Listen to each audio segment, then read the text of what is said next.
Selamat pagi, Pak. Pagi. Perkenalkan, saya Dr. Leoni yang bertugas di klinik hari ini. Boleh saya tahu namanya Bapak siapa? Bapak Budi, Oh iya, Bapak Budi umurnya berapa? 50 tahun. Oh, 50 tahun. Kalau boleh tahu, Pak, rumahnya di mana? Di Jalan Perintis deh. Oh, di Perintis. Kalau pekerjaannya Pak sekarang apa? Pedagang keliling. Oh, begitu. Iya. Oh iya, Pak, kalau boleh tahu nih, Pak, kenapa Ki bisa sampai ke sini? Apa keluhan, tak? Ini dok, sakit perut saya sakit sekali ya. Oh, sakit perut tadi, Pak. Iya. Ini jadi Pak, nanti saya akan tanyakan beberapa pertanyaan lebih rinci Pak tentang keluhannya Bapak. Iya. Nah, mungkin ada beberapa kata-kata ataupun yang bersifat personal. Insya Allah saya akan menjaga kerahasiaan tersebut. Apakah Bapak bersedia? Iya, bersedia. Oke, kalau boleh tahu Pak, itu keluhan sakit perutnya itu sudah berapa lama? Sekitar 4 hari. Oh, 4 hari. Di Iya. nyerinya sebelah mana Pak? Kiri atau kanan? Di sebelah kanan atas ini.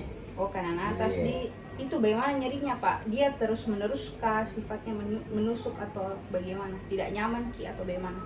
Merasa-rasa tidak nyaman gitu, seperti biasanya. Ada rasanya terus menerus Pak atau hilang timbul? Kadang-kadang sakit, kadang tidak sih, hilang timbul ya. Oh, begitu. Di Iya. Bapak ada rasa demam-demam atau panas badannya? Ada dok, ada. Berapa lama itu Pak? Demam ringan dok. Kadang hilang timbul juga sih. Berapa lama itu? 4 hari dok. Oh, begitu. Di Iya. kira-kira ada yang memperberat gejalanya? Tidak ada. Oh, tidak ada. Kalau yang memperingan atau ada Pak konsumsi obat begitu? Saya minum obat demam paracetamol. Oh, paracetamol. Di mana Ki beli itu Pak? Eh, di apotek. Sembarang jadi. Iya. Oh, terus ada keluhan lainnya Pak selain sakit perut bagian kanan terus demam? Mual-mual dok, dan mataku ada sedikit warna kuning. Oh, berapa lama itu Pak yang mata kuningnya? Sama, mualnya sekitar 4 hari. Kalau mata kuning sih baru 2 hari. Oh, baru 2 hari. Di Iya. kalau buang air kecilnya sama buang air besarnya lancar Ji atau bagaimana? 2 hari ini kencingku berwarna pekat dok, seperti teh. Oh, seperti teh warnanya. Di Iya. ada kita rasa nyeri waktu buang air kan Pak? Tidak ada dok. Oh, enggak ada. Sebelumnya pernah Ki rasakan begini juga sakit perutnya di bagian kanan begitu? Tidak pernah dok. Oh, tidak pernah. Keluarga tak ada yang begini juga sakitnya? Tidak sih. Tidak ada. Pernah Ki transfusi darah ataupun pakai obat-obat yang pakai jarum suntik begitu? Tidak dok. Oh, tidak. Kalau sering Ki pernah Ki jajan-jajan sembarangan begitu di luar begitu? Kalau makan biasa tidak teratur. Tergantung waktu. Begitu ya. Kalau Jadi waktunya tidak pasti nih. Kalau lagi pas berhenti makan. Kalau jajan di pinggir jalannya yang kayak bakso-bakso, cimol. Iya dok, sering kalau sore. Oh, begitu. Ada kita merokok Pak? Iya. Oh, merokok. Di satu batang satu kotak berapa sehari itu biasa? Bisa 4 batang sih. Oh, 4 batang. Terus lingkungan tempat tinggalnya kita bagaimana? Kan di Perintis kita tinggal. Iya, saya di masuk lorong di dekat-dekat sungai. Oh, dekat sungai. Iya. Oh, Bapak pernah ke daerah kayak Papua begitu, daerah-daerah lebih timur lagi waktu berdagang? Tidak sih. Makassar Tidak, Di. aja. Oh ya Pak, jadi Bapak selanjutnya saya akan kasih tahu keluhannya Bapak ulang Di. Iya. Saya sebutkan yang sudah saya tulis. Jadi ini Bapak Budi, umur 50 tahun, tinggal di Perintis, pekerjaannya sebagai pedagang keliling. Terus sakit perut kanan atas selama 4 hari, terus rasanya tidak nyaman, terus dia hilang timbul. Demamnya sudah 4 hari, demam ringan. Terus tidak ada yang memperberat, tetapi Bapak sudah beli paracetamol, obat penurun demam. Terus sudah itu kita mual muntah 4 hari, mata kuning juga mulai dari 2 hari. Terus buang air kecil 2 hari mulai kayak warna-warna teh. terus tidak ada nyeri, terus tidak ada riwayat penyakit sebelumnya ataupun riwayat keluarga Bapak tidak pernah ada penyakit kayak begini, terus makannya tidak teratur dan suka makan di pinggir jalan. Yeah. Nah, terus merokok 4 batang per hari, tidak ada riwayat transfusi darah ataupun pakai obat-obat yang ada menggunakan jarum. Terus Bapak juga tinggalnya di daerah-daerah lorong dekat sungai toh. Iya. Terus tidak ada pergi ke daerah endemi kayak Papua yang biasa ada itu, biasa kita sering dengar penyakit malaria toh. Iya. Jadi Pak, dari yang saya tuliskan ini tadi, kira-kira ada info yang ingin Bapak tambahkan? Tidak ada, cukup ya. Oh, tidak ada. Jadi oke Pak, selanjutnya saya akan melakukan pemeriksaan fisik di badannya Bapak. Jadi ini nanti Pak, saya akan menekan-nekan bagian perutnya Bapak. Mungkin terasa tidak Pak, tidak nyaman kita rasakan, tapi saya akan melakukan dengan sebaik-baiknya. Apakah Bapak bersetuju? Bersedia. Oh ya, bersedia.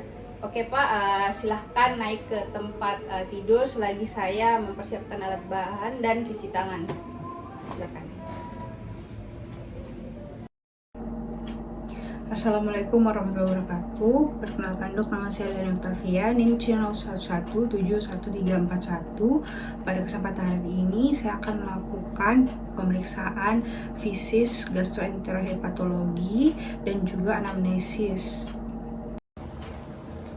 Jadi selanjutnya yaitu kita mempersiapkan alat dan bahan. Yang pertama yaitu ada tensimeter, yang kedua itu ada stetoskop, yang ketiga yaitu ada hand scrub, di mana hand scrub ini kita berfungsi untuk menghindari kontaminasi ataupun adanya infeksi yang akan ditularkan dari tubuh kita ke pasien. Jadi saya akan melakukan cuci tangan 6 langkah menggunakan hand scrub.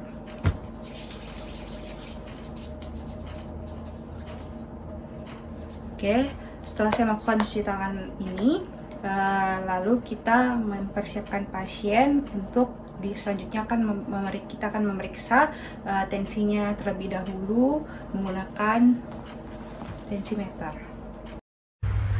Jadi selanjutnya saya akan melakukan pengukuran tensi pada pasien. Pastikan bahwa kita sudah berada di sebelah kanan pasien untuk melakukan seluruh pemeriksaan fisis gastroenterohepatologi.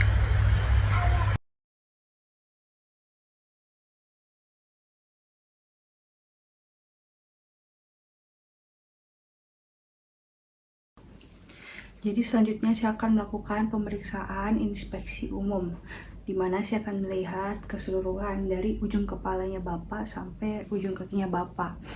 Lalu selanjutnya yaitu saya mulai dari ujung kepalanya Bapak.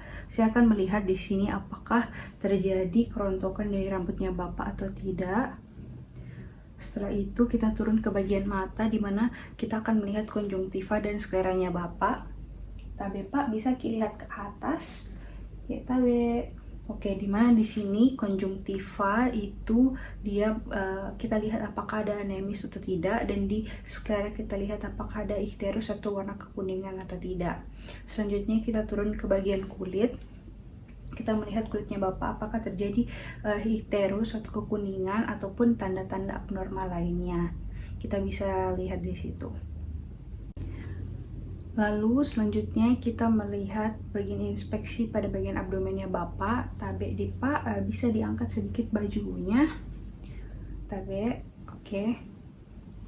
Dimana kita bisa melihat di sini, tabe bajunya Pak. Dimana kita bisa melihat di sini apakah ada adanya kontur abdomen. Kontur abdomennya normal atau tidak. Terus selanjutnya kita bisa lihat di sini yaitu kalau misalkan ada bekas-bekas dari bekas luka ataupun scar, kita bisa lihat. Selanjutnya apakah ada pelebaran dari pembuluh-pembuluh darah. Selanjutnya kita bisa lihat apakah tampak dari gerakan dari peristaltik ususnya Bapak ini. Selanjutnya kita akan melakukan auskultasi abdomen. Tabe di Pak, saya akan menggunakan stetoskop ini untuk mendengarkan suara bagian perutnya Bapak. Tabe Pak, saya akan melakukan pertama di bagian kuadran kanan atas, lalu kuadran kanan bawah, lalu kuadran kiri atas, lalu kuadran kiri bawah. Lalu kita akan mendengarkan pada bagian kuadran kiri bawah, yaitu akan terdengar bunyi peristaltik dari usus. Selanjutnya normalnya itu dia normalnya 12-14 kali per menit untuk gerak suara bunyi peristaltik usus. Lalu kita bisa mendengarkan juga suara bruit pada epigastrium, tetapi hal tersebut adalah abnormal. Nah, ada 3 bunyi di sini yang kita bisa dengarkan apabila terjadi abnormalitas dari suara. Yang pertamanya itu di sebelah kanan, regio sebelah kanan atas, itu terdengar apabila terdengar namanya suara hepatic crab, maka itu abnormal. Lalu kalau misalkan kita dengar di sebelah regio sebelah kiri atas, kita akan dengar bunyi splenic friction rap, maka itu disebut juga abnormalitas. Jadi ketiga suara abnormalitas tersebut seharusnya tidak boleh terdengar pada saat pemeriksaan fisis auskultasi ini. Setelah kita melakukan auskultasi pada Bapak, jadi saya akan melakukan palpasi abdomen di Pak. Permisi Tabe, kalau bisa Pak tetap bajunya agak dibuka setengah, dan juga Tabe kaki tak bisa, lutut tak bisa ditekuk. Oke, setelah itu Pak, saya akan melakukan palpasi. Jadi nanti saya akan taruh tangan saya di bagian perut, daerah-daerah perutnya Bapak, dadanya. Selanjutnya nanti kalau ada kita rasa sakit, bilang kiri Pak. Oke, selanjutnya saya akan melakukan palpasi. Pertama dari regio kuadran kanan bawah. Ini merupakan palpasi yang dangkal. Lalu regio kanan atas. Lalu regio kiri bawah. Lalu regio kiri atas. Nah, Tabe Pak, tadi waktu saya lakukan palpasi, ada kita rasa sakit? Tidak. Oke. Jadi selanjutnya saya akan melakukan palpasi lebih dalam lagi menggunakan teknik bimanual. Jadi Pak, saya pakai 2 tangan Pak untuk teknik bimanual. Jadi Pak, saya akan mulai dari regio kanan bawah. Tapi di Pak, kalau memang ada rasa nyeri, kasih tau Kak. Nyeri Pak. Lalu regio kanan atas nyeri Pak, ada kita rasa. Lalu regio kiri bawah, ada Pak kita rasa nyeri. Regio kiri atas, ada kita rasa nyeri Pak. Oke, jadi Pak, selanjutnya ini saya akan melakukan palpasi hepar, dimana tadi Bapak sebelumnya telah melakukan palpasi abdomen juga dan tidak didapatkan rasa nyeri, baik palpasi dalam maupun palpasi dangkal. Selanjutnya Pak, ini saya pakai 2 tangan lagi menggunakan teknik bimanual. Ini palpasi hepar namanya, dimana saya akan taruh tangan sebelah kiriku dalam posisi supinasi. Selanjutnya tangan kanan saya mulai untuk menekan.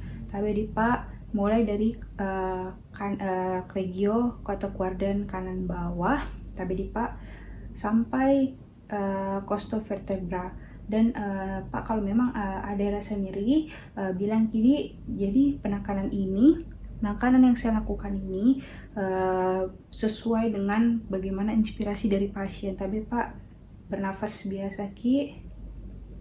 Apakah ada nyeri?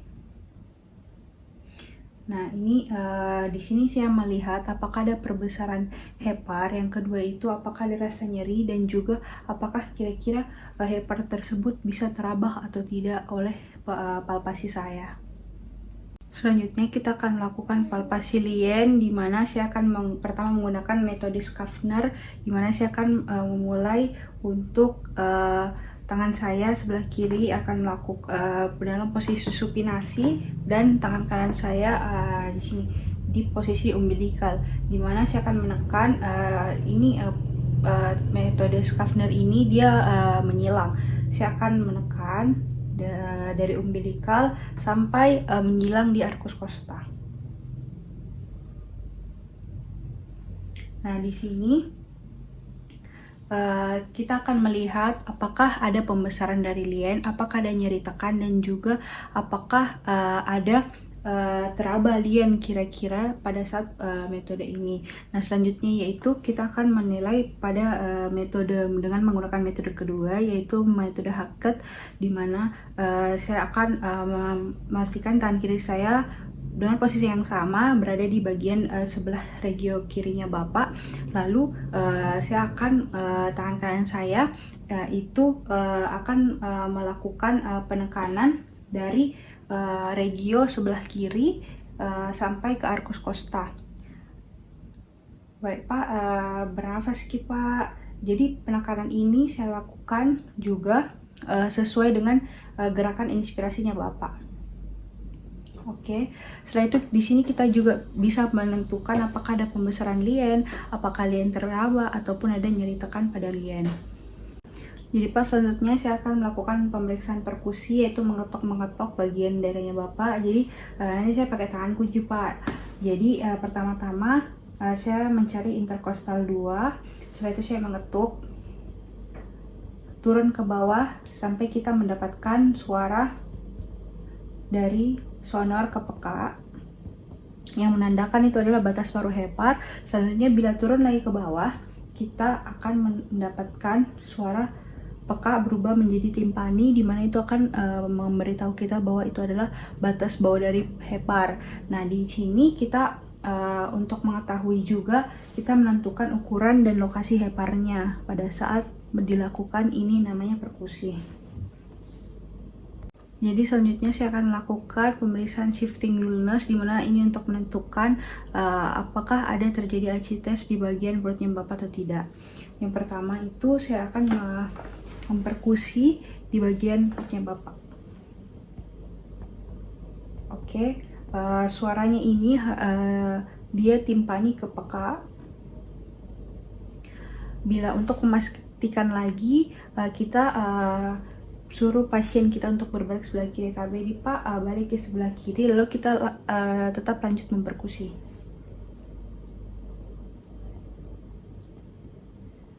Jadi kita bisa lihat di sini apakah apabila terjadi perubahan posisi, apakah tetap dari timpani ke peka, ataukah tetap menjadi timpani, ataukah tetap menjadi peka. Jadi Pak, pemeriksaan fisik ini telah selesai. Jadi bisa kembali ke kursi sembari saya mencuci tangan rutin kembali dan juga menulis hasil yang saya dapatkan dari pemeriksaan fisik tadi. Silahkan Pak. Selanjutnya saya akan melakukan cuci tangan rutin setelah melakukan pemeriksaan fisik dari pasien. Oke, jadi Pak, berdasarkan tadi tanya-tanya kita, terus sudah itu saya melakukan pemeriksaan fisik Pak. Jadi tadi saya dapatkan tekanan darahnya 110/80, terus nadinya 98 kali per menit, nafasnya 28 kali per menit, suhunya 38,6 derajat Celcius, ini lumayan agak demam. Terus kepala dan lehernya itu, saya tadi lihat ada waktu pemeriksaan itu ada kekuningan skeranya. Terus abdomen, bagian perutnya Bapak, pas saya lihat tadi itu ada bagian abdomen yang cembung. Pas saya dengar juga pakai stetoskop peristaltiknya normal. Terus pada saat saya tekan-tekan Pak tadi, teraba hatinya Bapak teraba. Dan ini dan tadi Bapak kan pada saat saya raba itu tidak terasa nyeri. Terus untuk kliennya juga tidak teraba. Untuk sementara Pak, diagnosisnya adalah hepatitis akut. Nah, tapi saya harus mempertimbangkan beberapa diagnosis banding, yaitu anemia hemolitik dan malaria. Tetapi untuk kasus malaria ini bisa saya agak kesampingkan karena Bapak tadi sudah bilang tidak berpergian ke daerah Papua yang biasanya banyak terjangkit orang malaria. Terus untuk memastikan diagnosis saya bahwa Bapak kena hepatitis akut, jadi Bapak itu harus melakukan pemeriksaan penunjang, yaitu pemeriksaan lab. Yaitu namanya nanti saya akan kasihkan surat pengantar ke labnya, yaitu nanti saya ada 2 tes, yaitu ALT dan anti hepatitis A. Nah nanti Pak, saya kasihkan surat pengantar. Jadi bagaimana Pak, apakah Bapak bersedia untuk melakukan pemeriksaan penunjang selanjutnya? Bersedia. Oh iya Pak, kira-kira ada pertanyaan lagi yang kita kurang paham dari sini? Tidak ada sih. Oh tidak ada di Pak. Oke Mbak, terima kasih. Semoga selalu sehat selalu. Ya, amin. Amin. Berikut adalah hasil dari pemeriksaan fisik dan anamnesis dari Pak Budi.